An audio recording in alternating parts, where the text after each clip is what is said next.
Deus Pai. Se não assim fosse, ele não a teria como homem.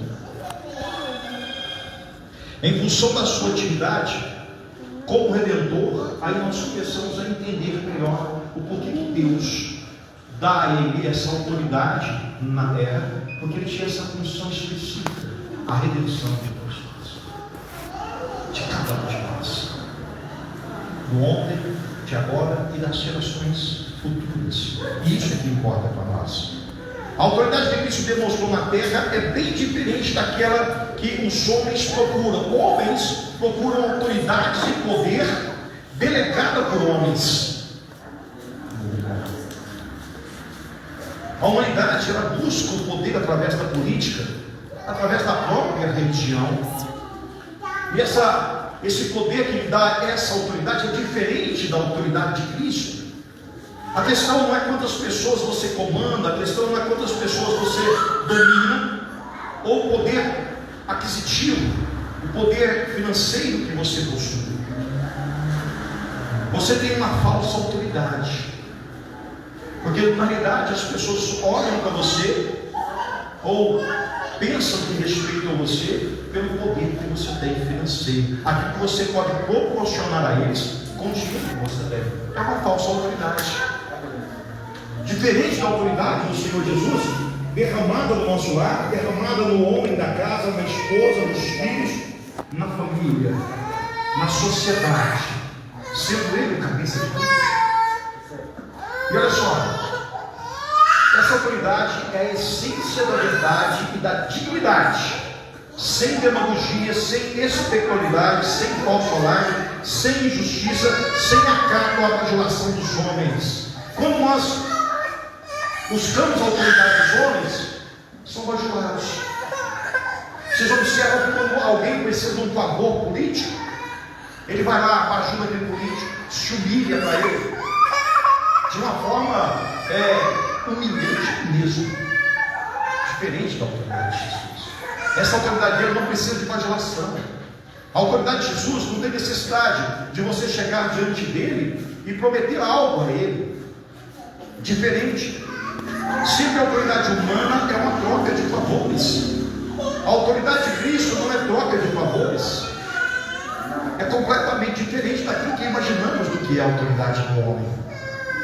Jesus, ele não foi místico doentio, como nós vemos hoje nas grandes igrejas em todo o planeta. Jesus não foi um impostor diante da autoridade dos homens, pelo contrário. Senão seria ridículo nós falarmos hoje em Cristo Jesus, se ele tivesse sido um impostor pela palavra ou pela religiosidade. Não foi fanático de forma nenhuma em culto. Durante o tempo que ele passou aqui na terra, não havia fanatismo naquilo que Jesus, na mensagem de Jesus, nós vamos falar dela. Então a diferença é que, então, sem falso alarde, sem justiça, sem acato e bajulação dos homens, Jesus não foi místico, não foi impostor, não foi fanático, não foi mestre por conta própria, nem enganador de multidões. Jesus, ele não se intitulou mestre da palavra para ensinar ninguém. Jesus, ele não enganou uma só pessoa na multidão.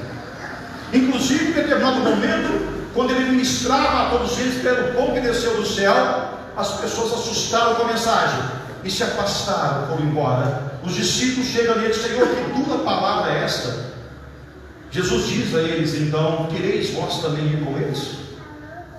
Mas o Espírito Santo naquele momento diz a eles: ei, bicho, fala para Jesus que não é assim não, que só ele tem a palavra da vida eterna. Então Pedro, inspirado pelo Espírito Santo, diz a Jesus: Senhor, para onde vamos nós, se só tu tens a palavra da vida eterna? Então veja bem, Jesus não enganou ninguém. Naquele momento, se todos fossem embora, mas o seu papel, aquilo que ele veio como autoridade na terra, teria se cumprido, porque em momento algum ele disse uma palavra que enganasse uma multidão. E no meio da multidão, você pode, aqui como nós estamos agora, talvez várias pessoas poderiam dizer: será que essa palavra é verdadeira? Ou não? Ou alguém colocar em dúvida aquilo que está ouvindo agora nesse momento. Então nós observamos que Jesus não foi assim, não. Ele é o Senhor dos senhores, o mestre dos mestres. Ele exercitou a sua autoridade até não entregar a sua própria vida na cruz. Jesus fez isso para cumprir a sua missão e retornasse então a glória do Senhor. A maravilha de tudo isso é constatarmos que Jesus, ele, na transmissão da sua mensagem, em todo momento ele falava com autoridade. A todo momento, nas pregações, ele usava a verdade. Por isso ele diz: eu sou a verdade, o caminho e a vida. A mensagem de Jesus, todo o tempo era verdadeira. Não houve uma vírgula na mensagem de Jesus que pudesse colocar em dúvida o reino ou a salvação, ou aquilo que ele veio fazer. Porque tudo que ele veio fazer foi porque o Pai o pediu que ele fizesse. A diferença dos grandes pregadores, a diferença dos líderes religiosos, a diferença dos grandes homens que ministram o Evangelho na sua própria consciência. Culto de homens. Há uma grande diferença na doutrina que Jesus deixou para nós. Nós vamos ver a autoridade da mensagem. A autoridade é reconhecida naturalmente por cada ouvinte. Lá no livro de Mateus capítulo 7, versículos 28 e 29, nos diz que as multidões ficavam maravilhadas. Olha só, quando Jesus falava, as multidões se maravilhavam. Quem encontrar aí pode ir para mim, vamos fazer um pouco participativo aí. É Mateus capítulo 7, versículos 28 e 29, porque a sua doutrina, porque ele as ensinava com quem tem autoridade e não como os escribas. Encontraram aí? Pode ver. Ele não era como os mestres da lei. Pelo contrário, ele ensinava com autoridade ele mesmo. Ele ensinava com autoridade. Então, nós observamos que em tudo que Jesus ensinava era com autoridade.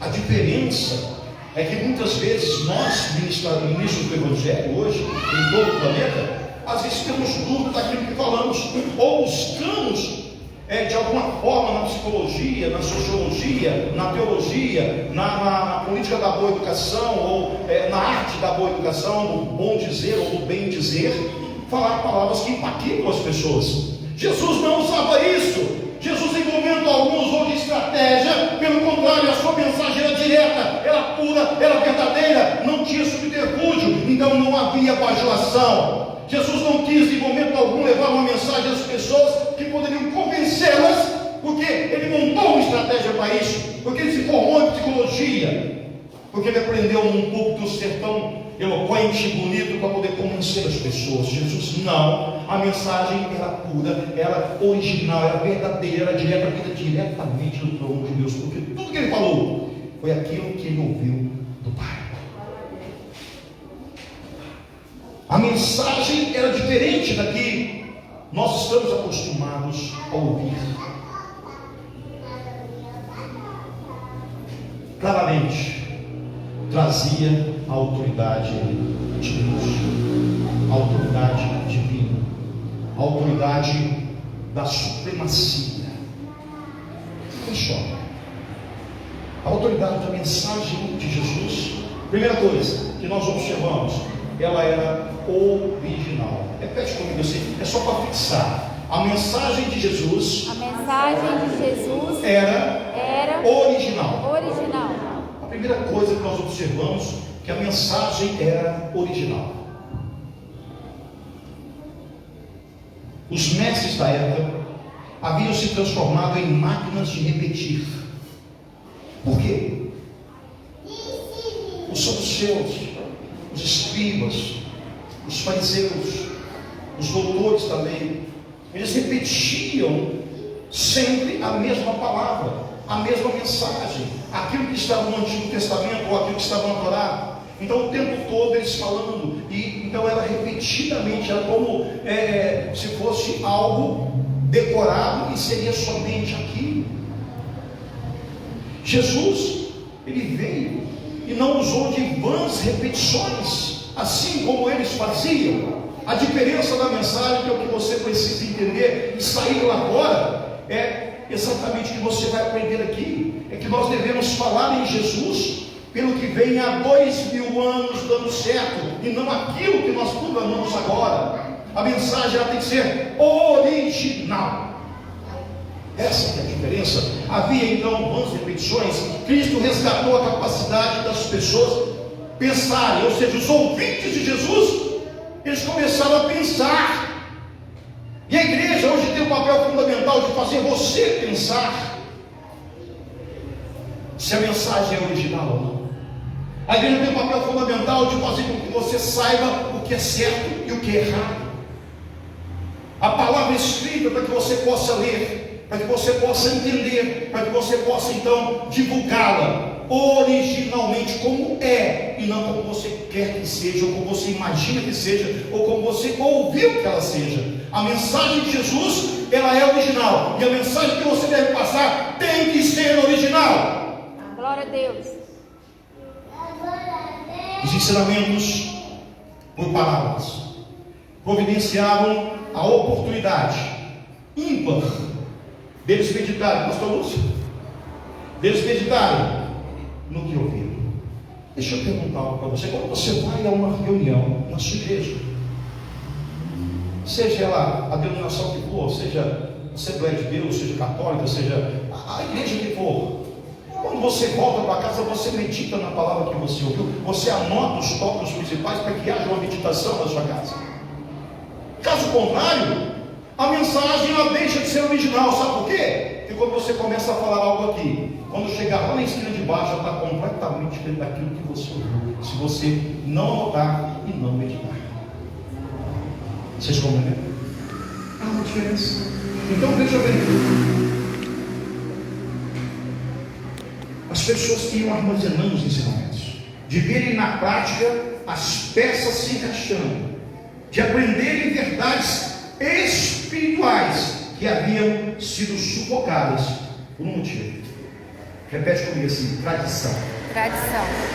Havia uma tradição, uma vã repetição naquilo que eles faziam. Jesus veio e ensinou eles que não era necessário fazer isso. O que era necessário era falar do reino, porque a Bíblia toda aponta exatamente para Cristo, e Ele é o reino. Então, tudo que apontava no Antigo Testamento é para a obra sacrificial que Ele viria fazer. Aquilo era a primazia de Cristo, ou do próprio Deus, e Ele é Deus.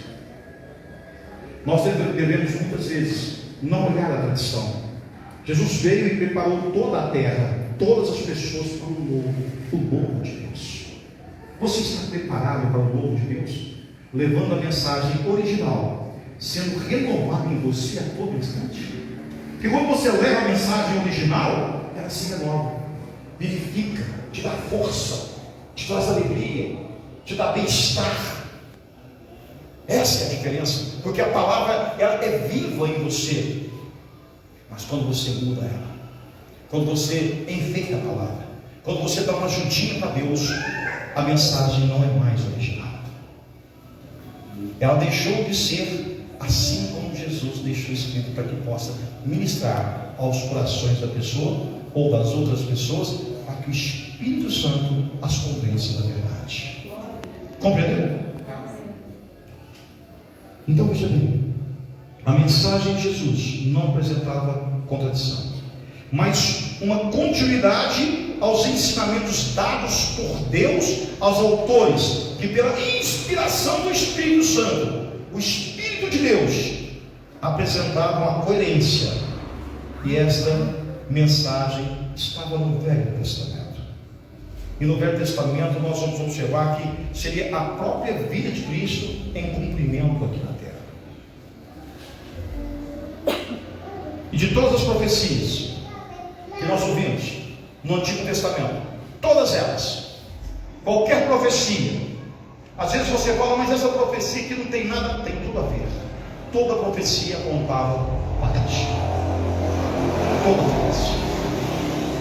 E essa era a grande diferença da mensagem de Cristo, porque quando ele falava daquilo que foi profetizado e aquilo que foi realizado, apontava para ele. Essa é a grande diferença da mensagem de Cristo.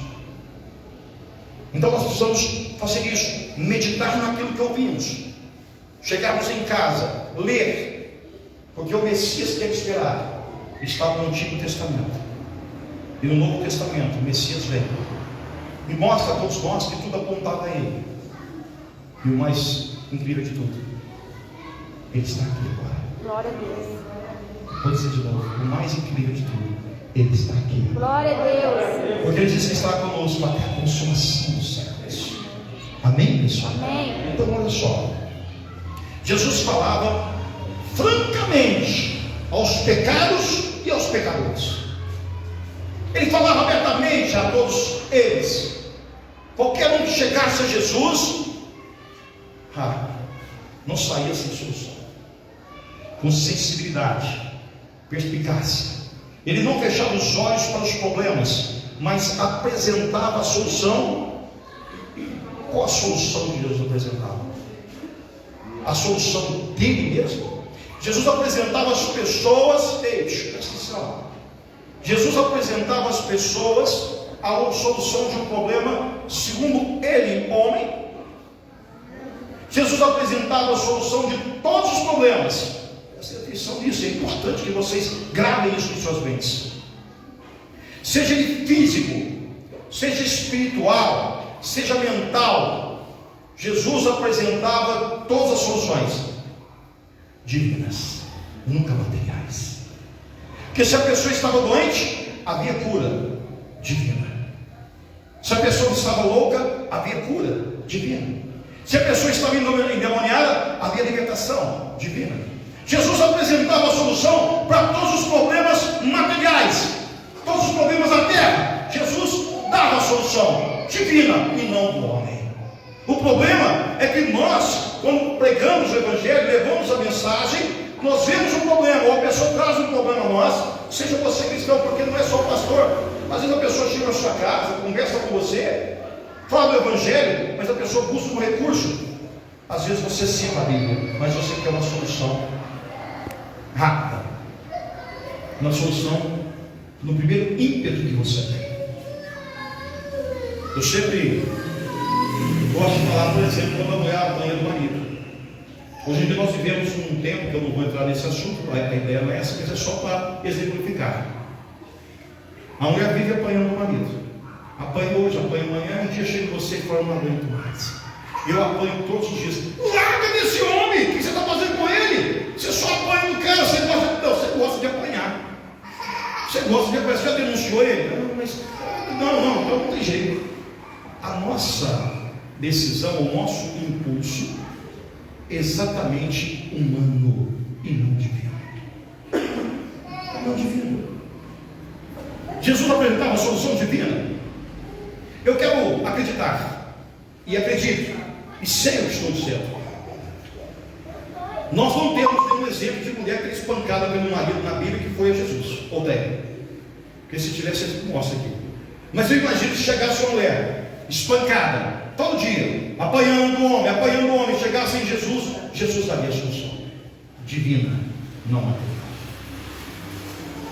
Só que, exemplificando ainda, se uma pessoa chegar com você nesse estágio, você convida ela para orar, para falar com Deus, clamar a Deus pela solução, ou você vai dizer para ela primeiro, vai lá na polícia, faz um boletim de ocorrência, denuncia ele, põe ele na cadeia, ou separa dele, deixa de ser besta, para de apanhar.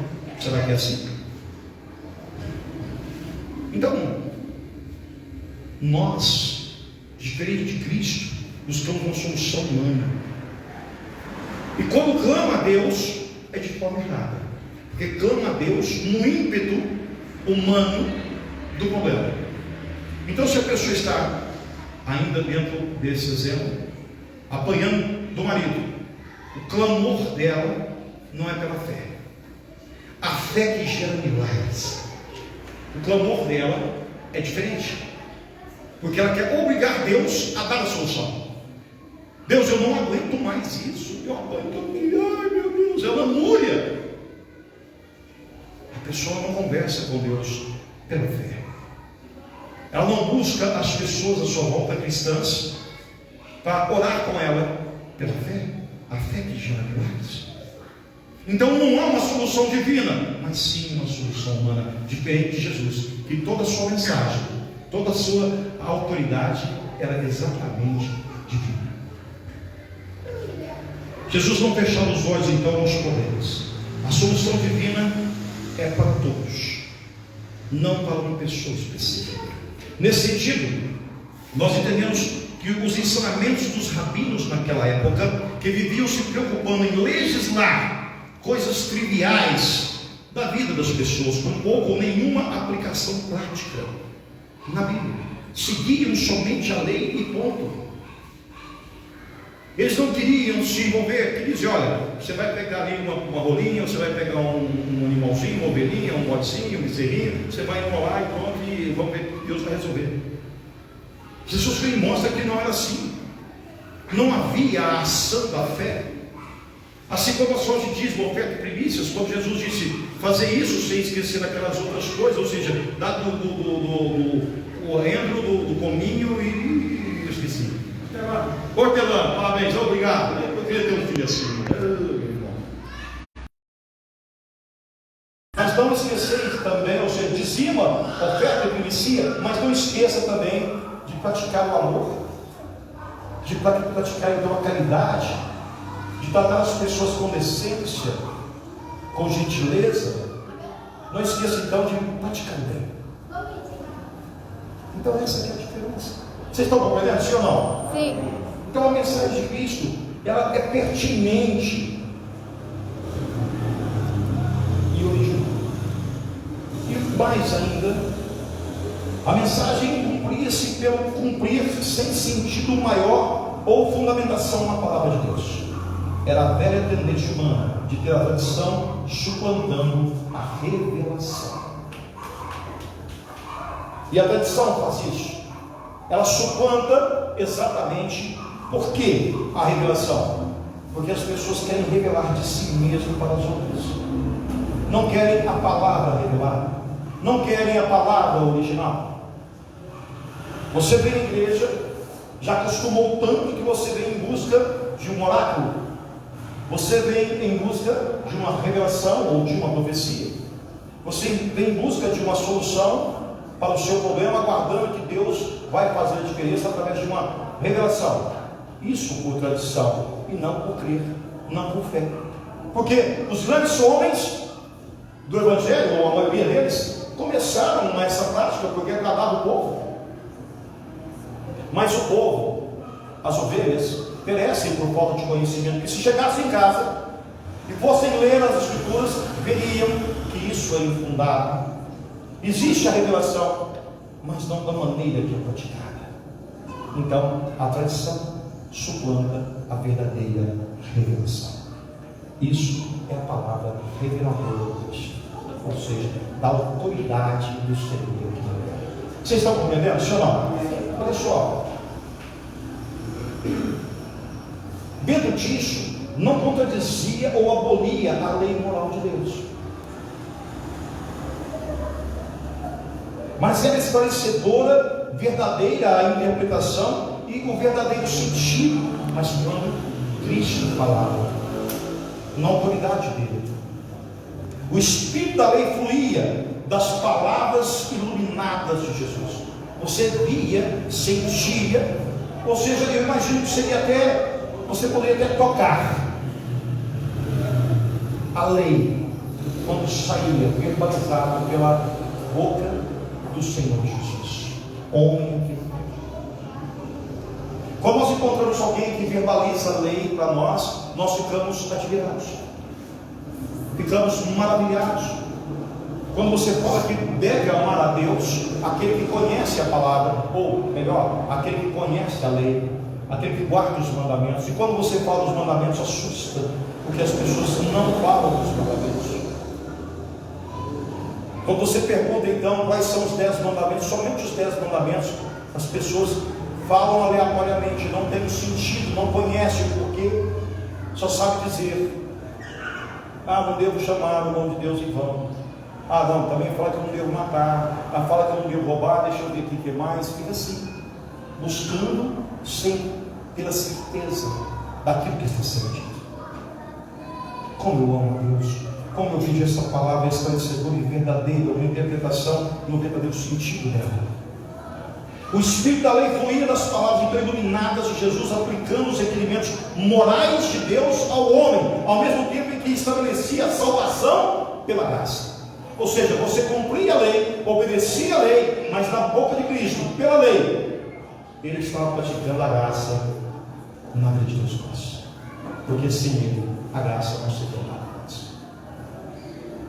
Única e exclusivamente como fruto do amor de Deus pelos seus, e não pelos méritos de qualquer homem. Além disso, Jesus Cristo revelou como nem outro 3 doutrinas fundamentais que eu quero compartilhar com vocês. Quais foram as doutrinas que Jesus compartilhou, revelou a todos nós? Primeiro, a pessoa de Deus Pai e as características da sua natureza, no contexto da Trindade. Essa é a primeira coisa. Segundo, a doutrina do reino dos céus, mostrando o caráter eterno e espiritual dele, constituído por todos os chamados por Deus em seu Filho Jesus Cristo. E terceiro, o trabalho real do Messias em toda a sua vida de serviço, de sofrimento e de vitória sobre a morte de todos nós, porque ele venceu a morte por você, por mim, por todos nós. Então o trabalho dele é real, é verdadeiro. Então esses 3 pontos têm que ser meditados na palavra, tem que ser analisado. Eu quero repetir para você. A primeira, a pessoa de Deus Pai e a característica da sua natureza no contexto da Trindade, a natureza de Cristo dentro da característica de Deus Pai. Nós temos, segundo, a doutrina do reino dos céus. Veja bem, quando se fala em doutrina do reino dos céus, não é a doutrina que nós apregoamos nas igrejas. A doutrina das igrejas é das igrejas. A doutrina do reino dos céus, ela está contida na palavra, na Bíblia. Compreende isso? Então, mostrando o caráter eterno e espiritual de Jesus, constituído por todos os chamados por Deus a seu Filho Jesus Cristo. E terceiro, o trabalho real de Jesus em toda a sua vida de serviço, de sofrimento e de vitória sobre a morte. Essas 3 coisas, então, nos foi revelada e nos dada pelo próprio Cristo, na autoridade da sua palavra. Olha, meus amados, a autoridade da pessoa. Vamos pegar isso aqui. Eu gostaria que vocês acompanhassem agora com a Bíblia. Vamos pegar um pouquinho aí. João capítulo 13, versículo 3, nos diz que tudo confiou, ou seja, Deus tudo confiou nas mãos de Jesus Cristo. Capítulo 13, João, versículo 3. Pode ler, irmão. Versículo 3. Sabedeste que o Pai tudo confiará nas suas mãos, e ele vier a Deus e voltará para Deus. Olha só, sabendo que o Pai tudo confiou em suas mãos. Então, tudo que você possa imaginar foi confiado a quem? A Jesus. Jesus, homem. Então, as 3 coisas, quando eu digo intrínseca, nós vamos chegando às 3 coisas que Jesus nos ensina. Isso é autoridade. Então, vamos entender essa autoridade agora de Jesus, e que essa autoridade vai chegar a você daqui a pouquinho. Sendo ele nosso Senhor e Mestre, no versículo 13, lê para nós, por favor, no capítulo 13, versículo 13. 13. Vós me chamais Mestre, e o Senhor diz: bem, porque eu sou. Assim então nós entendemos que quando nós chamamos Jesus de Mestre, Ele mesmo confirma: vós me chamai a mim de Mestre, pois eu digo a você, eu o sou. Então nós temos um Mestre. Nós entendemos que nesse Mestre o Pai confiou a Ele tudo, depositou tudo em suas mãos. Quando fala tudo, é tudo. Tudo é tudo, tudo. Repete comigo, tudo. Tudo é tudo. Então nós observamos que, como mestre, toda a autoridade estava nele. Por quê? Assim sendo, ele tem autoridade sobre toda a carne. Repete comigo, Jesus tem autoridade sobre a carne, sobre a morte. Porque se Deus deu a ele toda a autoridade, veio para mim no livro de João mesmo, capítulo 17, versículo 2. Olha que coisa linda. Claro, estou muito feliz. Terça-feira, então combinado, né? Pode ler. Assim como lhe conferiste autoridade sobre toda a carne, a fim de que ele conceda a vida eterna e todos os que lhe servem. Calma. Deus deposita nas mãos de Cristo toda a confiança. Meu Deus, olha só, Senhor, toda a confiança. E Ele é mestre de todo o ensino. E aqui nós observamos que Ele tem autoridade sobre toda a carne. Toda a carne. Então, Deus deu autoridade, toda a autoridade para Ele. Então, quando nós observamos que Jesus ressuscita os mortos, que Jesus opera grandes milagres, a autoridade está com Ele. Ele é a autoridade, porque a Ele foi dada exatamente pela excelência do seu poder. Eu vou mostrar para vocês que Jesus Cristo abriu mão disso, ou seja, da expressão total da sua glória aqui na terra. Como nós somos que Deus, Jesus, Deus, Ele veio como ser humano, deixando então a sua glória, a essência do seu poder. Mas Ele nunca, em momento algum, deixou a sua autoridade. Porque se Deus deu a Ele como homem, Ele depositou em suas mãos como homem, então a autoridade estava nele. Filipenses, capítulo 2, versículo 7. Vamos ver com você. Ele deixou então a sua glória, mas nunca a sua autoridade. Que coisa linda, né? Tremenda. Olha só. Filipenses, capítulo 2, versículo 7. Para nós aí então. Nós vamos compreendendo a cada momento o que a palavra de Deus tem para nós. 2 qual? 2,7. Antes a si mesmo se esvaziou, assumindo a forma de servo, tornando-se em semelhança de homens, e reconhecido em figura humana. A si mesmo se esvaziou, deixando então aquela essência, mas se fez em figura de homem. Mas aqui não disse que ele deixou a sua autoridade. Ele deixou a excelência do seu poder. A glória de Deus Pai, a excelência do poder de Deus, ou seja, Jesus Cristo. Mas a autoridade permaneceu. Amém, pessoal? Posso ouvir um amém? Amém. Vocês estão compreendendo, sim ou não? Sim. Porque a Bíblia ela tem que ser lida, interpretada segundo o Espírito Santo, que também está aqui presente conosco agora. Então prestem muita atenção. Ele é a expressão do Pai. Jesus é a expressão do Pai. Assim como nós somos a expressão do nosso Pai. A Bíblia nos diz: honrar pai e mãe, para que tudo te vá bem, seus dias sejam longos sobre a face da terra. Um mandamento com promessa. Nós somos a expressão de nossos pais, por isso devemos honrá-los. Jesus é a expressão de si mesmo, ou seja, do seu Pai, da sua glória, do seu poder. Olha só o que ele diz aqui: tendo, portanto, poder sobre tudo e sobre todos. Mateus capítulo 11, versículo 27. Mateus capítulo 11, versículo 27. Então, essa primeira mensagem de hoje, enquanto eu estou achando, eu vou falando para poder ler para nós. É exatamente isso, a autoridade de Cristo, para que nós compreendamos ela. E a partir de hoje nós vamos colocar isso em prática na nossa vida. O que é a prática da nossa vida? A mensagem original, a mensagem de Cristo. Amém, pessoal? Pode ver, então. Tudo me foi entregue por meu Pai. Ninguém conhece o Filho senão o Pai. E ninguém conhece o Pai senão o Filho. E aquele de quem o Filho o quiser revelar. Pronto, então veja, ele é a expressão do Pai. Ninguém conhece o Pai a não ser o Filho, ninguém conhece o Filho a não ser o Pai. Ele é a figura, a expressão perfeita do seu poder, do Deus Pai. Compreende isso? Compreende isso? Então, nós temos que entender que com autoridade, inclusive de perdoar os pecados dos homens e de realizar maravilhas no seu ministério. Mateus capítulo 9, versículo 6.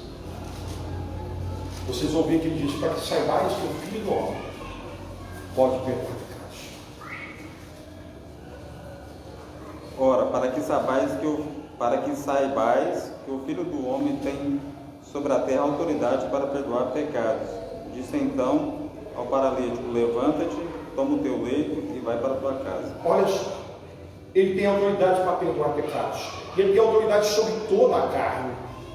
Quando nós vemos os milagres de Cristo, as pessoas atribuem muitas vezes a grandes ministrações que mexem com o nosso interior, com a nossa mente, sabe? E não só, nossa, que bacana. Mas o que eu estou trazendo para vocês é a autoridade de Cristo. O porquê que ele fazia isso? Porque ele tinha essa autoridade. A autoridade de Deus Pai estava no Filho, homem caminhando aqui na terra. Vocês estão compreendendo, sim ou não? Essa autoridade nunca ficou longe dele, nunca afastou dele. A autoridade permaneceu. E no seu ministério, grandes maravilhas aconteciam, curas, libertações, e acima de tudo, salvação. Pessoas que, enquanto Jesus caminhava na terra, foram salvas. Pastor, mas ele ainda não havia ido à cruz do Calvário. Para Deus nada é impossível. Mas é outra ministração. Vamos continuar aqui. Colossenses capítulo 2, versículos 9 e 10. Vamos entender que nele habita corporalmente toda a plenitude da divindade. Ele é o cabeça de todo principado e de toda potestade. Isso aqui é para religioso, para que você compreenda o que é a autoridade de Cristo. Leia para nós, então. Colossenses capítulo 2, versículos 9 e 10. Olha só, você vai entender então que Jesus é realmente o cabeça de tudo e de todos. Não existe um só ser humano na face da terra. Leia, livro. Porquanto nele habita corporalmente toda a plenitude da divindade, também nele estáis aperfeiçoados. Ele é a cabeça de todo principado e potestade. Ou seja, nele habita corporalmente toda a plenitude da divindade.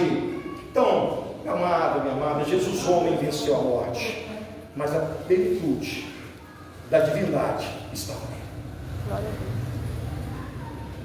A plenitude da divindade está nele. Amém, pessoal? Amém.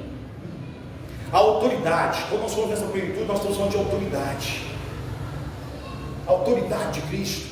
Ele é o cabeça de todo principado e potestade. Quando nós falamos de principado e potestade, nós podemos entender daquilo que Deus criou, que nós não vemos, mas cremos, acreditamos, né? Ou seja, aqueles que estão do lado do bem. Nós somos os anjos, arcanjos, nós entendemos isso. Mas também principados e potestades que estão servindo ao inimigo da humanidade. O inimigo da humanidade. Quando Jesus dá a ordem, eles obedecem. Quando você utiliza o nome de Jesus, eles obedecem. Jesus é o cabeça de todos. Amém. Eles não têm autoridade sobre a carne, sobre o ser humano. Quem tem é somente Cristo. Não tenha medo de enfrentar Satanás. Não tenha medo de mandar o demônio embora. Não tenha medo de quebrar paradigmas. Ou seja, não tenha medo de expulsar da sua vida qualquer tipo de mal, de inveja, de mal olhar, de qualquer tipo de feitiçaria, de magia negra. Tudo que você pensar, não tenha medo. A autoridade é de Cristo e não do principado, não da potestade, não de Satanás, não do homem, mas de Cristo. Amém, pessoal? Amém. E se você nele está, ele está em você. A autoridade é sua. Olha só, nós vamos chegar lá. Se Jesus então essa autoridade, como é que eu vou compreender isso? Esse é meu ajudante. Eu vou ter que comprar um violãozinho para ele, fica doidinho para tocar. Uma bateria. Uma bateria pequenininha aqui para deixar ele. Fabiano, presta atenção. O apóstolo Paulo, ele aprendeu isso claramente. Mas eu quero dizer a você que a afirmação nos ensina. A primeira coisa que nós aprendemos com isso, que Cristo é Deus. Senhor, Cristo é Deus, pois possui a plenitude da divindade. Se a plenitude é uma coisa plena, completa, inteira, a plenitude da divindade, então Jesus é Deus. Sim ou não? Alguém pode questionar que Jesus não é Deus? Nunca. Olha só, que Cristo é Deus eterno, pois essa plenitude nele habita, isto é, reside, mora, ela existe de natureza e de fato. Então Jesus é Deus. Não é algo agregado posteriormente, mas faz parte da sua essência eterna. Jesus é autoridade, Jesus é Deus. Aprendemos também, Dani, que Cristo é Deus eterno encarnado. Por quê? Pois essa plenitude habita nele corporalmente. Jesus Cristo revelou-se divino em sua encarnação. Ou seja, se ele habitava nele corporalmente, Jesus caminhava na terra. A autoridade da sua divindade estava nele. Amém, pessoal? Amém. Vocês estão compreendendo, sim ou não? Sim. Nós estamos falando sobre autoridade. Eu estou trazendo para vocês uma mensagem do poder e da autoridade de Jesus Cristo, para que você compreenda. Ele é Deus antes da encarnação, durante a encarnação e depois da encarnação. Esta é a essência da sua autoridade. É a base da nossa segurança, na certeza dada pelo Espírito Santo que nossa salvação é real, pois cremos no Deus Pai, Deus Filho, Deus Espírito Santo, mas acima de tudo, Deus vivo. Jesus é verdadeiro.